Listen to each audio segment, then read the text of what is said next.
Now, there is a growing problem, though, in the hunt for COVID vaccines. So-called vaccine hunters are going to clinics all across the country and right here in Connecticut. They show up without an appointment, hoping to be in the right place at the right time to score one of those leftover doses. Channel 3 Eyewitness News reporter Mike Savino spent the day looking into all of this. He's live at a clinic in Middletown with how they deal with it. Mike? Yes, Mark, and I heard from somebody today who says that he was actually successful in doing this at a local Walgreens. But here at the drive-through clinic at Middletown, they really try to discourage these hunters from coming and hanging out. So when we run into a weather event like and call people who are eligible to be on standby in case others cancel their appointment. We don't like to turn people away, but we really discourage it. Vaccines are by appointment only in Connecticut, but that hasn't stopped some visitors who don't have one. The so-called vaccine hunters are hoping to get lucky and take advantage of leftover doses.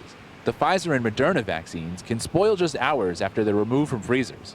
People do come towards the end of the day. These hunters have been coming to some of the community health center's clinics in recent weeks, including the Middletown drive-through. Psych Director Gary Wallace says he tries to help hunters who are eligible for the vaccine and may even have a later appointment.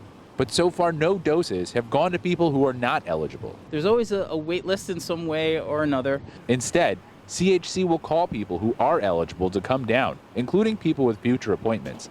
But Joel Layden, who is over 65, was able to get the shot before he was eligible by going to a Walgreens later in the day. We're not jumping in line. We're not taking any vaccine away from anybody else. He's part of the Connecticut Vaccine Hunters, an online group that shares information about leftover doses.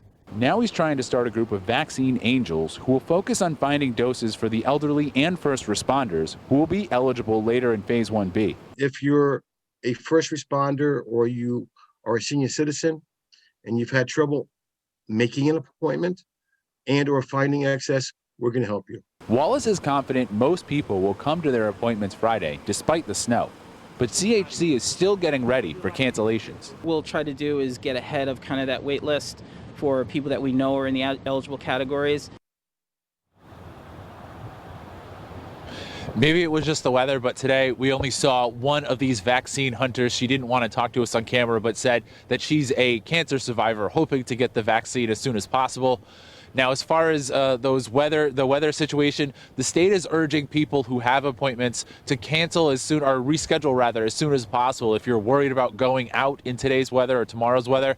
We'll have more on that coming up on Eyewitness News at 6. For now, live from Middletown, Mike Savino, Channel 3 Eyewitness News.